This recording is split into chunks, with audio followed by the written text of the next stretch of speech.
तो चलो आज हम लोग 10th श्लोक से शुरू करते हैं।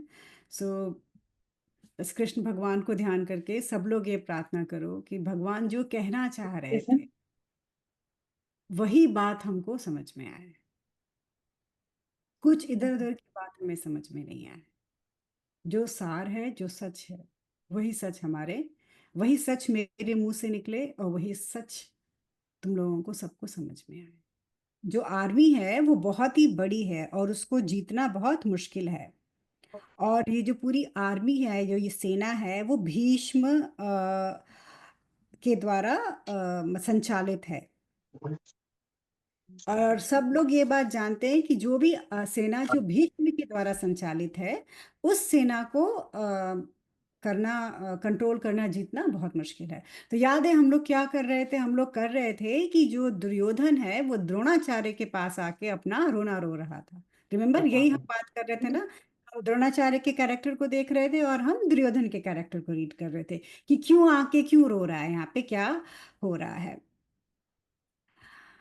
अब हम ये देखते हैं कि द्रोणाचार्य ने दुर्योधन ने भीष्मा का नाम क्यों लिया? क्योंकि उसको इनको बताना है, द्रोणाचार्य को, कि हमारे पास भीष्म भी हैं, पितामह भी हमारे साथ युद्ध में खड़े हैं। तो वो अलग से वो तैयारी कर रहा है कि हाँ, मतलब हम कौन सी भावना उस दिन दुर्योधन में देख रहे थे कि वो डर रहा है, उसके अंदर फियर है। जब हमारे पर फियर होता है तो हम क्या करते हैं? हम अपने आप को संतावना देते हैं। तो वो तरह तरह से अपने आप को संतावना देने की कोशिश कर रहा है। और उसके बाद से उसने इस श्लोक के दूसरी लाइन में कहा है कि आ, उनकी जो आर्मी है, पांडवों की जो आर्मी है, वो भीम द्वारा संचालित हो रही है। यानी कि उसकी आर्मी में भीम है। इधर अगर भीष्म पितामह है तो सामने की जो आर्मी है उसमें भीम है। तो भीम से हमेशा ही दुर्योधन को प्रॉब्लम रही है। जब हम उठा के देखेंगे तो देखेंगे कि कितनी सारी छोटी सच छोटी। में। तो भीम क्या था? बहुत ही ब्रेव थे, बहुत बड़े योद्धा थे, ताकतवर थे, और बचपन से ही बहुत मजबूत थे। शरीर भी मजबूत था और कहा जाता है कि उनका दिमाग भी मजबूत था। तो भीम का एक और नाम होता है, क्या नाम, उसको क्या कहते हैं? गयोधर करके कोई नाम है उनका। मैं उसका मीनिंग कहीं पे पढ़ रही थी। इसका मतलब, विकोधर। हाँ, विकोधर, विकोधर, हाँ। उसका मीनिंग था कि उनका जो भीम जो है, उनका जो शरीर है वो बहुत ही स्ट्रांग, बहुत ही मजबूत है। उनका पेट बाहर नहीं निकला है। उनका पेट जैसे लोमड़ी का पेट अंदर की तरफ होता है, वैसे अंदर की तरफ है। यानी कि बहुत ही ताकतवर, बहुत ही लंबे चौड़े। और ऐसा नहीं है कि बहुत मोटे हैं, मोटे नहीं है, पूरा मस्कुलर उनका बॉडी है।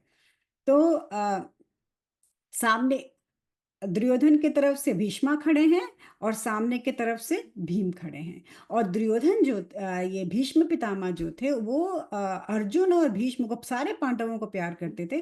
पर अर्जुन और भीम के लिए उनकी फीलिंग्स जो थी एकदम अलग थी। तो ये वहां खड़े होके उनको द्रोणाचार्य को दोनों के बारे में बता रहा है। अब अगर हम भीम और भीष्म की तुलना करें कि दोनों में क्या था, तो भीष्म जो थे बहुत ही रिनाउंड थे, मतलब बहुत फेमस थे, उनको सब लोग उनको जानता था। और जैसे जैसे आपकी उम्र बढ़ती है, आपकी तकनीक अच्छी होती जाती है। हम्म? तो टेक्निकल बहुत ज्यादा एडवांस थे। लेकिन जो भीम था, वो वन ऑन वन फाइट में, मतलब जब एक से एक की लड़ाई होती थी, उस समय भीम को कोई भी हरा नहीं सकता। भीष्म के पास लीडरशिप स्किल्स थे, मतलब कि वो एक अच्छे जनरल थे, एक अच्छे सेनापति थे, वो सब चीज़ों को अच्छे से कमांड करते थे। लेकिन जो भीम था, वो ताकत में उनसे सुपेरियर था। तो दोनों में अपनी अपनी खूबी थी। टेक्निकली एडवांस वॉरियर थे। सिर्फ योद्धा होना, सिर्फ अस्त्र लेना ही सब कुछ नहीं होता है। उसके साथ आपको तकनीक भी आनी चाहिए कि हम इसको कैसे इस्तेमाल करेंगे तो ज़्यादा से ज़्यादा हमको फायदा होगा। तो इन सब चीज़ों में भीष्म पितामह ज़्यादा एडवांस थे। बट करेज में, अंदर से जो हिम्मत होती है, जो ताकत होती है, उसमें जो भीम था वो मतलब काफी आगे थे। तो दोनों में बहुत सारी खूबियां थी और दोनों ही मतलब एक दूसरे के बराबर थे, बराबर चल रहे थे। अब हमको देखना है कि इस श्लोक में दुर्योधन ने कहा है कि भीम जो है वो उसको जीतना मुश्किल है, अनकॉन्करेबल कहा गया है कि उसको भीम को जीतना मुश्किल है। अब एक तरह से हम सोच सकते हैं कि स्लिप ऑफ टंग है, कि मुंह से निकल गया कि हमको उसको जीत नहीं पाएंगे। लेकिन यहाँ पे ऐसा नहीं है कि गलती से दुर्योधन के मुंह से निकला है। दुर्योधन यहाँ पे ऑनेस्ट है, बहुत ईमानदार है, ईमानदारी से देख रहा है कि सामने क्या है। उसको पता है कि पांडव कैसे हैं, और उसको पता है कि उनके अंदर कितनी ताकत है, उसको पता है कि भीम कौन है, और उसको पता है कि इनके साथ कृष्ण खड़े हैं। सबसे बड़ी बात यहाँ पे क्या है कि उनके साथ कृष्ण। कृष्ण। सो इन सब बहुत सारी भावनाओं के चलते वो कंफ्यूज हो जा रहा है बार बार। कभी तो ये वो कहता है कि नहीं नहीं, सारे के सारे बहुत ताकतवर हैं, हमारे पास भी ताकतवर लोग हैं। और कभी कभी वो उसका दिमाग घूम जा रहा है और कह रहा है कि नहीं नहीं, भीम और अर्जुन तो ऐसे हैं कि उनको हम हरा ही नहीं सकते, और पांडवों को कैसे हराएंगे, उनके साथ तो कृष्ण खड़े हैं। तो हम पहले ही श्लोक से ये बात देख रहे हैं कि दुर्योधन के मन में ये धारणा है कि हम जीत नहीं सकते। कुछ ऐसा होगा कि हम हार जाएंगे, और उसको पता है कि कृष्ण नहीं है उसके साथ, तो उसकी हार निश्चित है। अभी देखो, इसको एक बहुत अच्छे तरीके से मैं समझाने की कोशिश करती हूँ कि वैल्यू क्या होती है लाइफ में। हाँ, तो उसमें क्या होता है, हम उसको मैथ के तरीके से देखेंगे, गणित से देखेंगे कि कैसे वैल्यू होती है। तो हमने माना जो कौरवों की सेना है, दुर्योधन जो है वो 0.9 है। 0.9। अब 0.9 क्या बाद 9 9 9 9 9, मन करे तुम इन्फिनाइट 9 लगा लो। हम्म तो कौरवों की सेना क्या थी, जीरो के बाद शुरू हो रही है क्योंकि धर्म उनके साथ नहीं है। तो जीरो के बाद, पॉइंट के बाद शुरू हो रही, तो 9 9 9 9, इन्फिनाइट तक 9 कर लो। पांडवों की सेना में क्या है, क्योंकि वो धर्म के साथ है तो नंबर 1 है। तो डजेंट मैटर कितने भी 9 जुड़ जाएं, हम्म कितने भी 9 जुड़ जाएं, 1 हमेशा क्या होगा, भारी होगा। आया समझ में? अगर किसी भी चीज की शुरुआत अगर गलत है, वो चीज ही गलत है, उसमें धर्म नहीं है, तो कोई फर्क नहीं पड़ता, 1000 लोग उसके साथ खड़े हो जाएं, कितना भी पैसा डाल दो, कितने लोग लड़ने लग जाएं, कुछ भी करें, वो जो है उसकी वैल्यू जो है हमेशा 1 से नीचे रहेगी। क्योंकि 1 कहाँ से आता है, वो ईश्वर से आता है, वो कृष्ण से आता है, वो धर्म और सत्य से आता है 1। तो 1 तो है ही नहीं, 0 है। और ये बात जो है इसको समझ में आती है कि चाहे मैं कितना भी पैसा ले आऊं, चाहे मैं कितने बड़े बड़े भी योद्धे लेके आ जाऊं, कितना भी मेरे पास तकनीक हो, कुछ भी हो, लेकिन मेरे पास वो एक नंबर जो है वो मिसिंग है। हम्म? तो युद्ध में जाने से पहले इसको दुर्योधन को ये सारी बातें समझ में आ गई, इसीलिए वो इतना कंफ्यूज उसका कैरेक्टर दिखाया है। सो जीरो के बाद कुछ भी लगे, जीरो यहाँ पे क्या दिखाता है, अधर्म दिखाता है, और 1 यहाँ पे क्या दिखाता है, धर्म दिखाता है। तो अधर्म के साथ कुछ भी जुड़ेगा, उसकी ज्यादा वैल्यू नहीं होगी, जो धर्म है उसी की वैल्यू ज्यादा होती है। सो अब हमको देखना है कि धर्म का सिद्धांत क्या होता है। धर्म से अगर देखेंगे तो तुम अपनी जगह जस्टिफाइड हो कि तुमने बहुत कुछ किया है, लेकिन तुम्हारा रास्ता सही नहीं है। कुछ भी कर लो, तुमको हमेशा कंप्लेन आएगा अंदर से, और तुमको विक्टिम की फीलिंग आएगी। हम्म अगर देखो, अगर मन एकदम साफ है, तुमको पता है कि मैंने ये सही काम किया, एकदम ये सच है, हाँ, ना तुमको किसी से तुम शिकायत करने जाओगे, और ना ही तुम्हारे अंदर किसी तरह का भय और दुख होगा, क्योंकि तुम्हारी अंतरात्मा जानती है कि तुमने सही काम किया। हम्म? लोग क्या कह रहे हैं, किसने कितना वैल्यू किया, उससे तुम्हें कोई मतलब नहीं है। लेकिन यहाँ पे हम क्या देख रहे हैं कि दुर्योधन के दिमाग में ये आ रहा है कि उसने किया, लेकिन उसको पता है कि वो सही नहीं है, सत्य के साथ नहीं है, तो वो कंप्लेन कर रहा है और उसके अंदर गिल्ट भी हो रही है, वो अपने आप को विक्टिमाइज्ड भी कर रहा है। वो अपने आप को ऐसे दिखा रहा है कि अरे वहां तो भीम है, अरे वहां तो कृष्ण है, मेरे पास नहीं है। हाँ, अगर हम किसी से रोज के जीवन में भी बात करें और देखें कि उसके बाद से इस तरह के शब्द निकल रहे हैं, तो हमको समझ में वहीं पे आ जाएगा कि ये आदमी जो है वो सत्य पे नहीं। अगर सच्चा इंसान होगा तो ना कंप्लेन करेगा, ना ही किसी को ये दिखाएगा कि मैं जो हूं विक्टिम हूं, मैं जो हूं दुखी। सत्य अपने आप में कितना ताकतवर होता है।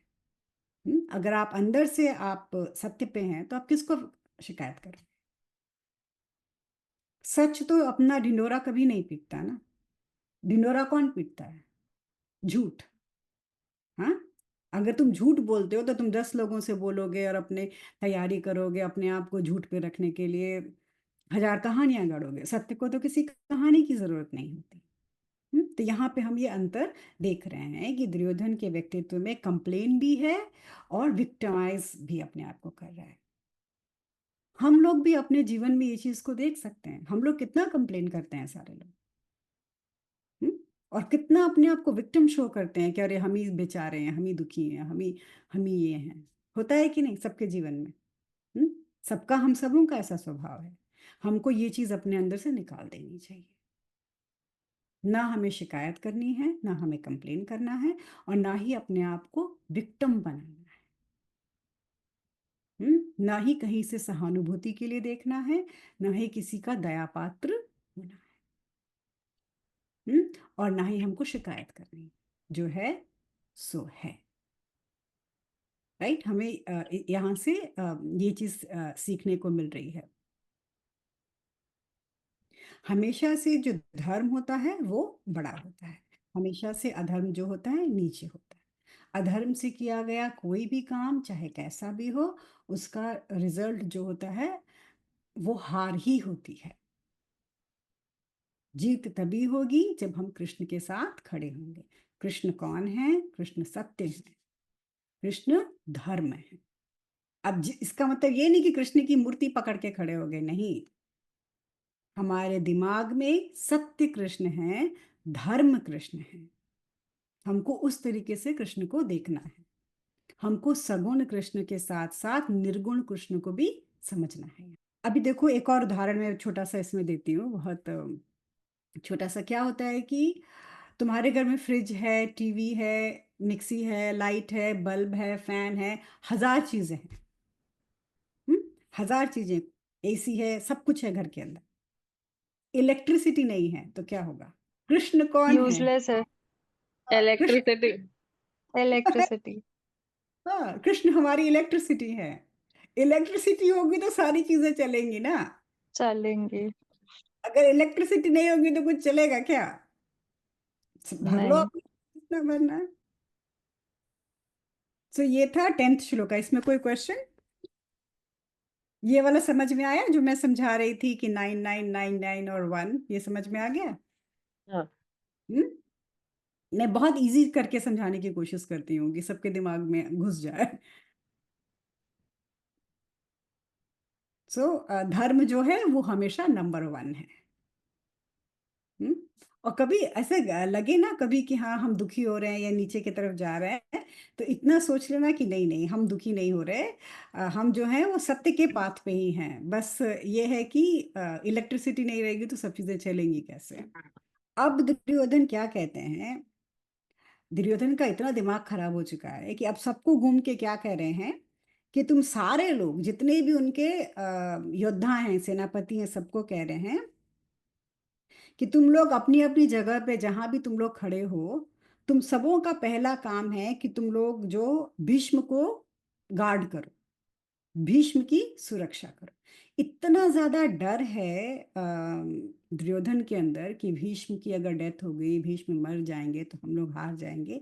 तो वो कह रहे हैं कि तुम लोग जहां जहां खड़े हो अपनी अपनी जगह से तुम्हारा पहला काम जो है वो काम है कि तुम भीष्म की रक्षा करो। भीष्म को देखो कि उनको कोई उन पे अटैक ना करे। इनके दिल में दुर्योधन के बहुत ज्यादा डर है हमेशा। सो यहाँ पे अब हम फिर दुर्योधन का कैरेक्टर देखेंगे। तो अभी हम क्या कर रहे हैं, दुर्योधन का कैरेक्टर एसिनेशन कर रहे हैं, तोड़ तोड़ के उसको देख रहे हैं कि वो अंदर अंदर उसके चल क्या रहा है। अब दो तीन चीजें इसमें यहाँ पे फिर हो सकती हैं। पहली चीज तो हम देखेंगे कि अगर कोई किसी को कह रहा है कि अरे अरे उसका बड़ा ध्यान रखो, उसको देखो बहुत ज्यादा, इसका मतलब क्या होता है? या तो वो कमजोर है, उसको हाँ। थोड़ा ध्यान देने की, प्रोटेक्शन की जरूरत है। और दूसरा? या वो हमें बहुत प्रिय होता है, या उससे हमारा बहुत काम निकलना होता है, तो हमें लगता है कि अरे उसका ध्यान रखो, ख्याल रखो उसका, तो क्योंकि वहां यहाँ पे पे सेल्फिश। हाँ, चमचागिरी। हाँ, चमचागिरी एक्ट। चमचागिरी, राइट। कि मुझे तुमसे काम निकलना निकालना है अपना, मुझे पता है तुम बहुत इंपॉर्टेंट हो, तो मैं तुमको चारों तरफ से सुरक्षा प्रदान करूंगी कि हाँ मेरा काम अच्छे से हो जाए। तो नॉर्मल लैंग्वेज में चमचागिरी, कि अब वो चमचागिरी पे आ गया है भीष्म की, कि उनको प्लीज करने में लगा है, उनको खुश करने में लगा है कि नहीं नहीं, सब लोग यहाँ जो भी लोग हैं वो सारे सिर्फ इनका गार्ड करेंगे, ये हमारे सबसे ज्यादा इम्पोर्टेंट है। तो यहाँ पे पार्शियलिटी दिख रही है उसके अंदर बहुत ज्यादा। इतने सारे तो लोग हैं उसकी सेना में, तब भी वो सिर्फ भीष्म को देख रहा है, तो पार्शियल बिहेवियर है। अब हम फिर इसको इंटरकनेक्ट करेंगे। अगर हमारे अंदर किसी चीज के चलते सेल्फ सेल्फिश वाली भावना होगी तो हम पार्शियल हो जाएंगे। हमारी आंखें सबके लिए एक बराबर नहीं हैं। और ये बहुत ही नॉर्मल है, ये बहुत ही ऐसा चीज है जो सबके अंदर हमेशा दिखाई देता है। हमेशा क्या होता है, हमको चीजें सही नहीं नजर आती हैं, तो हम मतलब हमको जब स्वार्थ होता है या जिससे हमको स्वार्थ होता है उसके प्रति हमारा प्यार अपने आप ही बढ़ जाता है, उसके लिए हमारे दिल में ज्यादा प्यार होता है। और जिससे हमें मतलब नहीं होता, जिससे हमें स्वार्थ नहीं होता, उनके प्रति हमारे दिल में उतना प्यार नहीं होता। अब इसमें सारे रिश्ते आ जाते हैं, इसमें माँ बच्चों का रिश्ता भी आ जाता है। हम्म मतलब जितने भी संसार के जो संसारिक रिश्ते हैं सारे इसी पे चलते हैं ना, कि स्वार्थ है तो हम उसको महत्व दे रहे हैं, उसकी रक्षा कर रहे हैं, उसको बचा रहे हैं।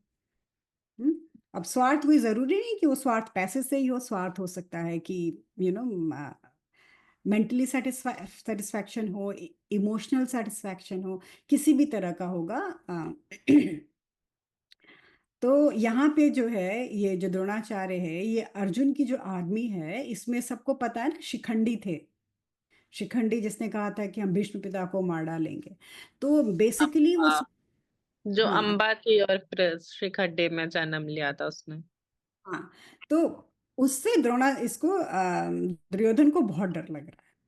तो दुर्योधन क्या कर रहे हैं कि इसीलिए भीष्म को गाइड कर रहे हैं कि अर्जुन की फौज में तो शिखंडी भी है, और शिखंडी जहां सामने आएगा तो क्या होगा, भीष्म उसके ऊपर अपनी शस्त्र छोड़ देंगे अपने सारे और वो मार देगी। वो मार देगी, क्योंकि वो उसका जन्म ही इसीलिए हुआ था कि वो इनको मारे। और सबको ये बात समझा रहे हैं कि देखना देखना शिखंडी कहीं से ना आए, शिखंडी आए तो उनको सेफ गार्ड करो, इनको बचा के रखो। सो भीष्म को बचाने की बात ही कितनी बचकाना बात है ना। जो खुद इतने बड़े योद्धा हैं, जो सेनापति हैं, उनको तुम क्यों बचाने में लगे हो? पर दुर्योधन की बुद्धि इस वक्त क्या हो गई है, पूरी तरह से नीचे की तरफ जा रही है उसको चीजें। अब हम उसको और देखते हैं, क्योंकि भीष्म, दुर्योधन को ऐसा लगता है कि भीष्म जो है वो बहुत पावरफुल है, बहुत ताकतवर है, और भीष्म की मौत होगी ये बात दुर्योधन को पता है। क्यों पता है बताओ? श्री कृष्ण ने बता दिया था कि कर्ण और ये भीष्म, द्रोणाचार्य सबकी मृत्यु होगी और सबकी मृत्यु छल से होगी। ठीक है, दूसरा कारण बताओ। वो अधर्म के साथ है। वो अधर्म के साथ है, बस इतना ही कारण काफी है। भीष्म जो है वो हम्म। अधर्म के साथ खड़ा है, इसीलिए अधर्म क्या करेगा, उसको पावरलेस कर देगा, शक्ति विहीन कर देगा, और शक्ति विहीन करने पे उनकी मृत्यु हो जाएगी।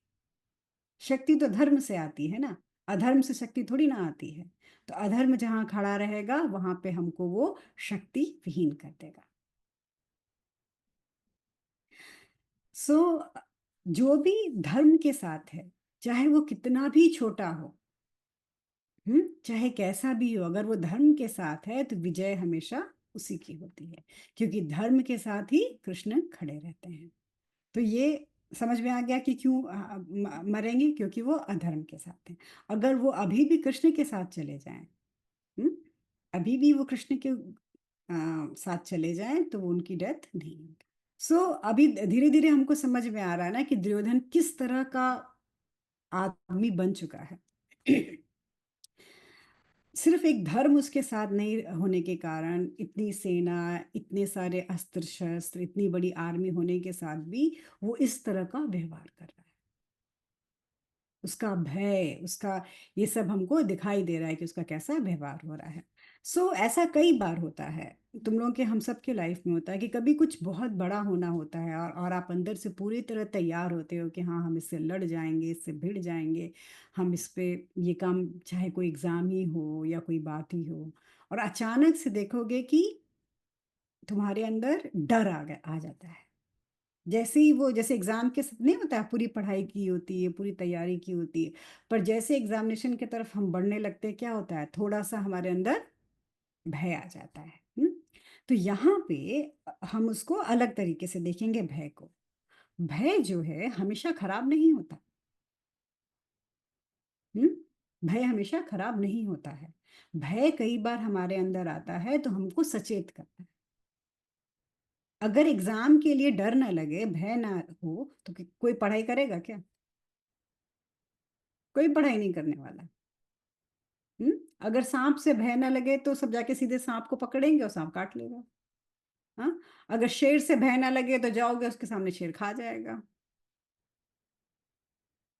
और अगर पुलिस से भय ना लगे तो क्या होगा, कोई भी हम जो हमारा सिविक रूल्स है उनको फॉलो नहीं करेंगे और जेल जाएंगे। तो कई बार भय होना चाहिए। तो यहाँ पे हम ये देख रहे हैं कि दुर्योधन के अंदर का जो भय है वो एक मायने में ठीक भी है, क्योंकि भय है तो वो अपने आप को देख रहा है। भय में हम खुद को देखते हैं, और भय में हमको हमारी औकात समझ में आती है कि हाँ, हम कितना वर्थ है हमारे अंदर। जब डर लगता है तभी औकात समझ में आती है ना, कि हाँ, इतनी ही औकात है, इससे ज्यादा नहीं है। ये जो महाभारत की जो लड़ाई थी, वो सारे के सारे जो बड़े बड़े किंगडम्स थे, जो बड़े बड़े मतलब राज्य थे, सारे राज्य उसमें पार्टिसिपेट कर रहे थे, राइट। नॉर्थ से लेके ईस्ट इंडिया, नॉर्थ ही नहीं, जहां तक मैंने पढ़ा है, थाईलैंड और मलेशिया से लेके तुमको पूरा ग्रीक तक, इतनी सारी जगह के लोग इस लड़ाई में युद्ध कर रहे थे। या तो वो दोस्त थे, या बहुत सारे भारतीय राजाओं ने अलग अलग जगह जाके कैप्चर किया हुआ था किंगडम्स को, और या तो कुछ उनके मित्र थे। तो वहां से लेके वहां तक इतनी बड़ी लड़ाई, मतलब इस लड़ाई को हम ऐसा कह सकते हैं, नॉट इंडिया, पूरा सेंट्रल एशिया की लड़ाई थी। तो एक तरह से विश्व युद्ध हो रहा था। महाभारत जो था वो विश्व युद्ध था, एक तरह का, कि सबने उसमें पार्टिसिपेट किया है। उस युद्ध में सारे लोग हैं। ऐसे समय में बहुत सारे चैलेंजेस, बहुत सारी परेशानी, मतलब बहुत सारी चैलेंजेस आएंगे, बहुत सारी परेशानी आएंगी। और अगर आपके अंदर ऐसे समय में सच ना हो, धर्म ना हो, तो क्या होगा? जब इतनी सारी, इतनी बड़ी सेना को लेके आप चलने जाओगे, तो आपके अंदर डेप्थ नहीं होगी, गहराई नहीं होगी। गहराई नहीं होगी तो क्या होगा? व्यवहार में उथलापन होगा। जो कुछ भी हमको दुर्योधन में दिख रहा है, वो उसके व्यवहार का उथलापन दिख रहा है, हल्का व्यवहार दिख रहा है, उसके अंदर डेप्थ नहीं है। दुर्योधन वो है, जैसे कुछ लोग तो ऐसे होते हैं जो एकदम ही अज्ञानी होते हैं, उनको कोई नॉलेज ही नहीं होती, उनको कोई फर्क ही नहीं पड़ता क्या हो रहा है क्या नहीं हो रहा है। हाँ, कुछ लोग ऐसे होते हैं जिनको ये पता तो होता है कि मैं ज्ञान में हूँ, वहां दूर रोशनी है, पर उनकी हिम्मत नहीं होती है रोशनी के पास जाने की। तो दुर्योधन वो है जिसे पता है कि ये अंधेरा है, मैं गलत कर रहा हूँ, मैं सही नहीं हूँ, सामने कृष्ण है, वहां रोशनी है, पर उसकी हिम्मत नहीं है कि कृष्ण के पास चले जाए। अभी भी अगर वो कृष्ण की तरफ घूम जाता तो क्या होता? इतने लोगों की मौत नहीं होती। पर यहाँ पे कृष्ण और दुर्योधन को देखें तो दुर्योधन के लिए क्या बड़ा है? उसका अपना अहम बड़ा है, अपना ईगो ज्यादा बड़ा है। सो जब हम ये पहला चैप्टर जब हम पढ़ रहे हैं तो इसमें बेसिकली हम यही पढ़ रहे हैं कि दुर्योधन की मनःस्थिति कैसी है। दुर्योधन की मनःस्थिति को हम अपनी मनःस्थिति से चेक कर रहे हैं बार बार कि क्या हम भी ऐसा बिहेव करते हैं, क्या हम भी ऐसा बिहेव करते हैं। सो धीरे धीरे हमको अपने बारे में भी समझ में आएगा।